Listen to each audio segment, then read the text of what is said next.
I never imagined that my life could unravel so completely. As I sit here in this cold, unfeeling cell, I feel compelled to tell my story, not for sympathy, not for excuses, but perhaps as a warning to anyone who thinks a perfect life is permanent. My name isn't really Emily, and my husband isn't really Thomas, but the events I'm about to recount are painfully real. I was born into a small, rural family, one where money was always tight, where my dreams often felt bigger than my reality. When I met Thomas, I felt like I had stepped into a different world. His family was close-knit, affluent, and seemingly perfect. I was 19 when we married. He was 30. It was a huge leap from the modest life I knew, but love, or perhaps hope, made me brave. I had no children for the first 5 years of our marriage, and I didn't push the issue. We both hesitated to see doctors, worried about what the neighbors or relatives might say. Pride and fear of gossip kept us silent. Thomas was a good man. He cared for his family and me in his way, but he was not the kind of husband who swept me off my feet with attention or affection. His life revolved around work, family obligations, and routines. I tried to fit in, tried to be the devoted wife, but over time, a part of me began to feel invisible. It wasn't that I lacked love for him, it was just that I craved excitement, attention, the kind of passion I had only read about or seen in movies. Everything changed one day in the market. I was running errands alone, carrying a small tote bag and thinking about the dinner I'd have to prepare for Thomas and his parents. I didn't notice him at first, Jake, the neighbor's boy from the alley behind our street. He was about 25, a couple of years younger than me, and he had always been a bit of a flirt, though harmless from a distance. But that day, he stopped me. "Are you Thomas's wife?" he asked casually, though there was something in his tone that made my pulse quicken. "Yes," I said, curious. And something in his gaze, the way he looked at me, made me feel different. He told me I was beautiful, that my husband seemed older, even worn out, and that I looked young, vibrant, almost like a girl of 18. His words stirred something in me, something I hadn't felt in years. I laughed it off at first, embarrassed, but I couldn't deny the thrill that ran through me. For the first time in a long while, someone noticed me, truly noticed me. Over the next few weeks, Jake started finding excuses to meet me. He claimed he wanted to discuss neighborhood issues, but the truth was obvious. We began meeting in cafes, then at the occasional movie theater, always keeping a safe distance from prying eyes. I rationalized it at first, telling myself it was harmless, that it was just flirtation, that I wasn't really betraying Thomas. But the danger, the secrecy, the sheer attention made me feel alive in a way I hadn't in years. With Thomas, everything was routine. With Jake, every glance, every word made my heart race. It wasn't just the attention, it was the validation. I had been living in someone else's world for years, molding myself to fit into a life I hadn't fully chosen. Suddenly, here was someone who wanted me, the real me, the young, vibrant woman who had once dreamed of freedom and excitement. And I allowed myself to fall into it, gradually, almost imperceptibly. We started spending more time together, and each meeting left me hungrier for the next. There were cafes, movies, long walks where we talked about life, ambitions, our frustrations. I was shocked by how much I was enjoying the thrill of secrecy, how I was beginning to measure my happiness not by Thomas's affection but by Jake's attention. I knew deep down it was dangerous. I knew I was crossing lines I couldn't uncross. And yet, every time I left a meeting with him, my pulse still racing, my skin tingling, I told myself it was harmless. Just harmless fun. I didn't see then how quickly harmless fun could spiral into destruction. Thomas remained unaware, of course. He continued his routines, involved in work and family obligations, blind to the growing storm in our home. I couldn't blame him. He had never been the type to notice subtle changes. I started feeling a mix of guilt and exhilaration. The guilt gnawed at me sometimes, late at night, when I lay awake in our bedroom, staring at the ceiling. But the exhilaration, the intoxicating, dangerous thrill of attention, pulled me in more strongly than any sense of right or wrong. Then came the first time I really questioned myself. We had gone to the movies, Jake and I, the kind of small, independent theater that no one would notice us in. I laughed more than I had in years, talked more freely, allowed myself to be spontaneous, playful, emotions I hadn't accessed since I left my small village. Afterwards, walking back through the dimly lit streets, his hand brushed mine. The contact was electric, and in that instant, I realized the line I had told myself I wouldn't cross was starting to blur. The rationalizations I had used, the harmless flirtation, the boredom, the neglect, I felt them crumble beneath the weight of desire.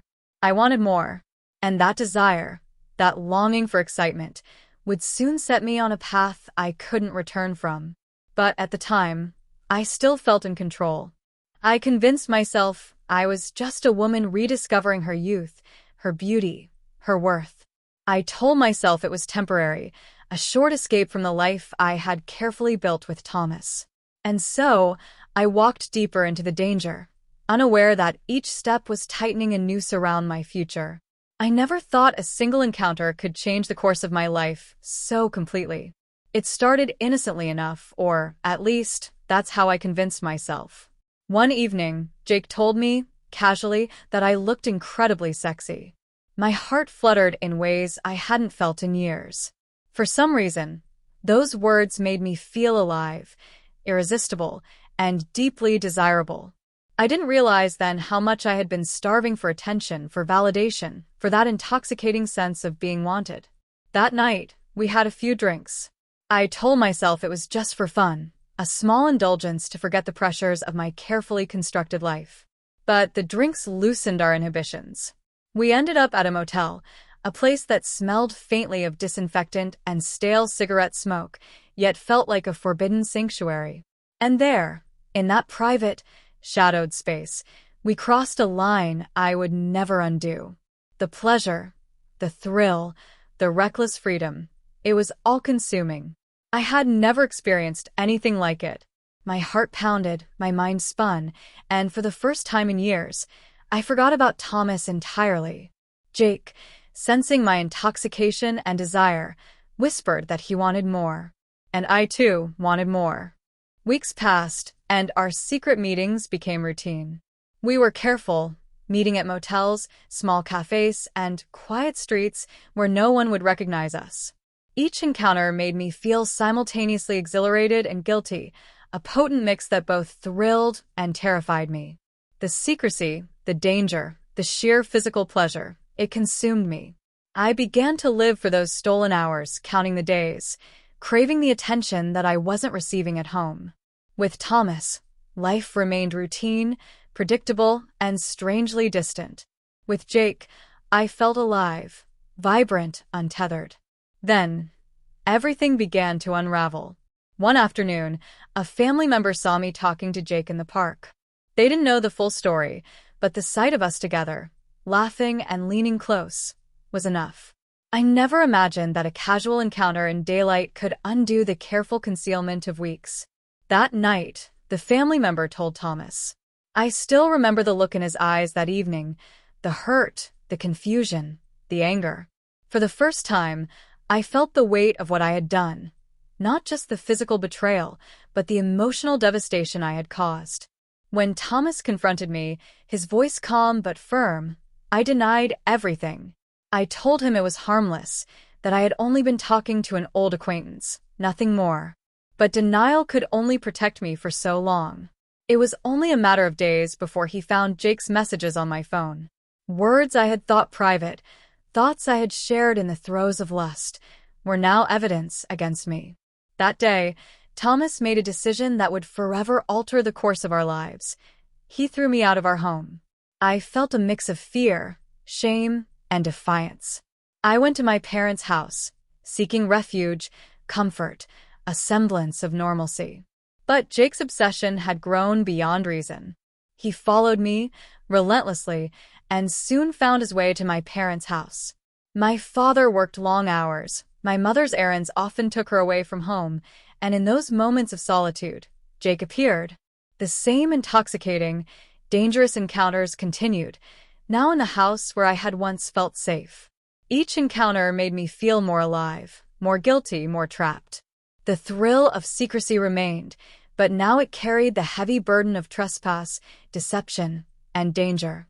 Months passed, and the consequences of my actions became undeniable. I realized I had missed the signs, ignored the early warnings, and now there was no turning back. I became pregnant. The news struck me like a hammer. At first, I was frozen, unable to process the reality of what I had done. Then fear consumed me. Fear for my child, fear for Thomas, fear for myself. When my parents discovered the truth, they were torn between anger, disappointment, and concern. And, inevitably, the news reached Thomas. I could almost see the panic in his eyes when my parents told him I was pregnant. I felt a strange mixture of guilt and relief, knowing that my secret was out but terrified of what would happen next. Despite everything, Thomas's family persuaded him to bring me back. I returned to the house, the home that once felt like my sanctuary but now felt like a cage, filled with tension, accusations, and the shadow of my betrayal. Returning to Thomas, seeing his face, the quiet hurt in his eyes, I realized for the first time the full gravity of my choices. I had been selfish, reckless, and foolish. The thrill that had once made me feel alive now felt like chains, binding me to consequences I could no longer avoid. And yet, even in the midst of fear and shame, I knew part of me still craved the freedom, the attention, the dangerous excitement that Jake had given me. Sitting in Thomas's house again, pregnant, trapped between the life I had destroyed and the life I had created, I began to understand the price of desire. The excitement, the passion, the reckless pleasure, it had cost me everything I had once valued. And even as Thomas welcomed me back, the tension remained, the unspoken truth hovering like a storm cloud over our home. I had crossed a line from which there was no return, and every glance, every word, every encounter reminded me of the irreversibility of my actions. It was only the beginning. The storm of lies, obsession, and consequences was far from over, and I would soon realize that nothing, not love, not passion, not secrecy, could undo the chain reaction I had set in motion. I thought I had hidden my secret perfectly. For 3 years, I convinced myself that life could somehow return to normal. Thomas believed the baby was his, and I carefully nurtured that illusion. At home, I played the devoted wife, the loving mother, the perfect image of family life.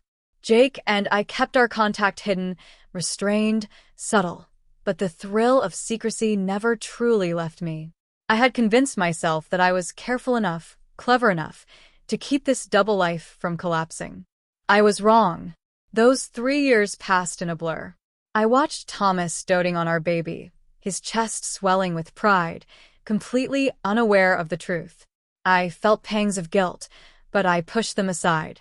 I told myself that as long as no one knew, as long as the family remained intact, we could continue like this. The baby was my constant, a physical reminder of the pleasure I had once sought and the consequences I had ignored. And for a time, I could almost forget the recklessness, almost believe in a new life of careful deception. But secrets have a way of catching up. It started one ordinary afternoon when the baby, playing in the living room, tripped over a toy and fell hard. The sight of my baby bleeding from a cut sent a shock through me, a mix of fear and panic I could not ignore. Thomas reacted immediately, scooping the baby into his arms and rushing to the hospital. I followed, heart pounding, trying to maintain a calm I did not feel. The doctors insisted the baby needed a blood transfusion. Thomas, without hesitation, offered his own blood. I watched him, heart twisting, wishing the ground would swallow me up. Then came the revelation that shattered the illusion I had so carefully maintained. The hospital staff mentioned something casual, almost offhandedly. The baby's blood type didn't match Thomas's. My stomach dropped. My heart raced. Every instinct screamed that my carefully constructed world was crumbling. Thomas, however, handled it quietly, decisively. He ensured the baby received the care needed, coordinating tests, blood donations, everything, all without confronting me. I sat in the hospital room, watching him, feeling a mix of fear, shame, and helplessness. I knew the walls I had built to hide my affair were starting to collapse. The DNA test was the final confirmation. I remember the day Thomas returned home after having it done in secret, his expression unreadable. He didn't speak to me. He didn't need to. The silence in our home was suffocating.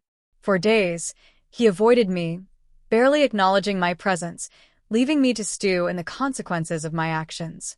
The man who had once loved me, who had trusted me, now regarded me with a coldness that made my skin crawl. I tried to speak, to explain, to beg, but the words felt meaningless, hollow. He had already begun to plan his own justice. Thomas confided in a close friend about what had happened. That friend, someone loyal and cautious, began to watch me, a silent observer keeping tabs on my every move. I didn't notice him at first, thinking the danger had passed, believing that the fear I had instilled in myself would protect me. But he was meticulous, recording evidence, piecing together the fragments of my double life that I had thought buried. I was reckless, I was arrogant, and that arrogance would be my undoing. It wasn't long before my affair with Jake was exposed. The friends' recordings, the careful documentation, were handed over to Thomas. He confronted me, not just with words, but with undeniable proof. I could see the hurt, betrayal, and fury in his eyes, emotions I had tried to ignore or rationalize for years. He didn't just confront me, he revealed my actions to my parents, the people I had once trusted and leaned on. Their disappointment, their heartbreak, cut deeper than anything else. I watched their faces, and I felt the full weight of what I had done. I had destroyed not just my marriage, but the trust of my family. The legal consequences followed swiftly. Thomas involved the authorities, and I was arrested. Sitting in this cell, I think back on the reckless decisions that brought me here. Jake, too, faced the consequences of his obsession, the same obsession that had driven me to secrecy, to betrayal, to indulgence in a life I had no right to live. The law was merciless, impartial, and precise. I had no one to blame but myself. And yet, even amidst the chaos, my mind returned to the baby. She was innocent, a living symbol of my folly, and Thomas had taken custody. He insisted it was for her safety, for her future, and I knew, deep down, he was right. If she had stayed with me, she would have grown up in the shadow of my mistakes, perhaps repeating the cycle of recklessness and betrayal that had defined my own actions. Thomas, in his quiet determination, ensured that she would have a chance at a normal life, one I had irrevocably tainted. Sitting here, recounting these events to the reporters, I feel a mixture of regret, shame, and a bitter understanding of human desire and its consequences. My life, once full of promise, warmth, and potential, has been reduced to memories of betrayal, lust, and the wreckage I left behind. I think of Thomas, the man who loved me even as I destroyed him, of the baby, whose innocence I cannot protect, of Jake, whose obsession mirrored my own selfishness. And I realize that desire, unchecked, can be more destructive than any external force. I am alone now in a cell, my thoughts my only company. The story of my life, my decisions, my betrayals, is laid bare. I have lost my family, my freedom, my self-respect. The baby remains with Thomas, safe, protected, a silent reminder of my mistakes. And I am left to reflect, to endure the consequences, and to understand the cost of a life led by selfish desire and reckless passion. I do not write this for sympathy. I write this as a confession, a warning, and perhaps a record of what happens when choices, made in secret and indulgence, collide with the inexorable march of reality. There are no heroes here, no redemption. There is only truth, cold and unforgiving. And it has a way of catching up with all of us, sooner or later.